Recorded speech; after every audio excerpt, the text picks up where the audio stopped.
जिस तरह से माननीय सांसद जी मंडी दौरे पे हैं, पहली बात तो है कि उनको 1 साल बाद मंडी में आने का समय मिला। बीच में एक मर्तबा वो आई हैं अपने ऑफिस का शिलान्यास करने, और उसके बीच में कहीं आई होंगी तो वो अपने निजी काम से यहाँ पे आई हैं। लेकिन सांसद रहते हुए उनको जब समय नहीं है, आज जब माननीय विक्रमादित्य जी के कहने पे और मीडिया आप लोगों के प्रेशर में जब बयानबाजी या अखबारों में जब आया तो उनको मंडी का रुख करना पड़ा। लेकिन मंडी में आके जिस तरह से वो बयानबाजी कर रही हैं और अभद्र भाषा का वो प्रयोग कर रही हैं विपक्ष के नेताओं के ऊपर, ये उनको शोभा नहीं देता।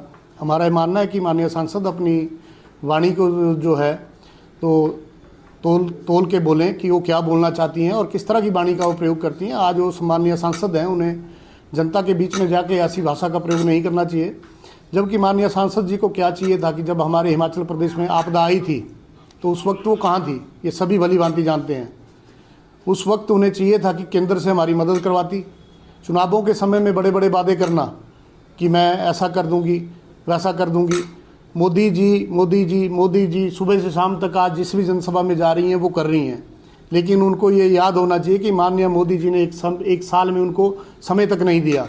और जिस दिलजीत दोसांझ की वो किसान आंदोलन के समय में जिस वाणी का उन्होंने उनके लिए प्रयोग किया था, आज उन दिलजीत जी को माननीय मोदी जी ने 2 घंटे का समय दिया और उनके म्यूज़िक पे उन्होंने टेबल थपथपाया और उनकी तारीफ़ों के पुल बांधे। लेकिन माननीय सांसद जी को 1 साल सांसद बने हुए हो गया, तो मोदी जी ने अगर उनको समय नहीं दिया तो उनको आत्मचिंतन आत्म मंथन करने की आवश्यकता है कि मोदी जी ने उन्हें समय क्यों नहीं दिया।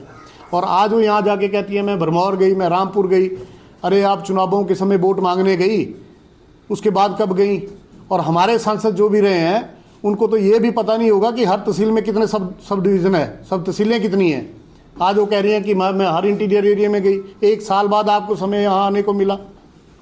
तो माननीय सांसद जी को हमारा यही कहना है कि आप इस बयानबाजी से बचें, अन्यथा कांग्रेस पार्टी आपका घेराव करेगी। और जिस तरह से वो बोल रही है कि मोदी जी से मैं सिफारिश करूंगी, जोगिंद्रनगर में मैंने सुना, अगर वो सिफारिश करती, आज विक्रमादित्य जी चुनाव हार के भी लोगों के बीच में है। आज हमारा पंडो वाला पुल उन्होंने स्वीकृत कराया है दिल्ली से, जो कि माननीय सांसद का काम था। आज वो अपना एक काम गिनाए।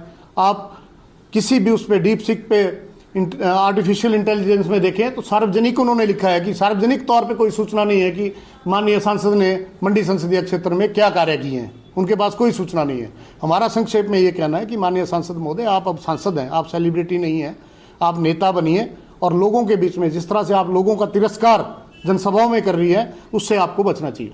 आपको विशेष तौर पर किस बयान से उनके मतलब प्रॉब्लम है कांग्रेस को, क्या बोलती है? देखिए, कांग्रेस पार्टी के बारे में वो क्या बोलती है। माननीय राहुल गांधी जी हमारे सम्मानीय नेता हैं, कभी राजा बाबू, कभी पप्पू, कभी छोटा पप्पू, कभी बड़ा पप्पू। ये एक मर्यादित भाषा है एक सांसद की। आप क्या हैं, आपके बारे में मंडी के लोग जानते हैं, आपके परिवार ने बताया है। लेकिन कांग्रेस की तरफ से कोई टिप्पणी इस तरह की नहीं आई, क्योंकि वो आपकी पर्सनल लाइफ है। आप क्या करती हैं, कहाँ जाती हैं, कहाँ खाती हैं, क्या पीती हैं, उसको कांग्रेस से कोई लेना देना नहीं। कांग्रेस पार्टी ने कभी वो सार्वजनिक टिप्पणी की भी नहीं है इनके ऊपर, इनके चरित्र के ऊपर।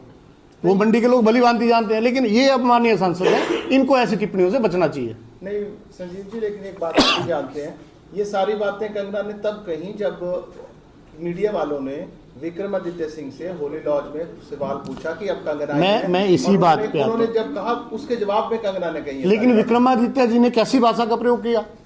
माननीय विक्रमादित्य जी ने एक मर्यादित भाषा का प्रयोग करके कहा कि वो सांसद हैं, उनको यहाँ आना चाहिए, वो यहाँ नहीं दिख रही हैं। उसी पे कहने पे और आप लोगों के साथ के जो आप लोगों ने मीडिया में बात उठाई आज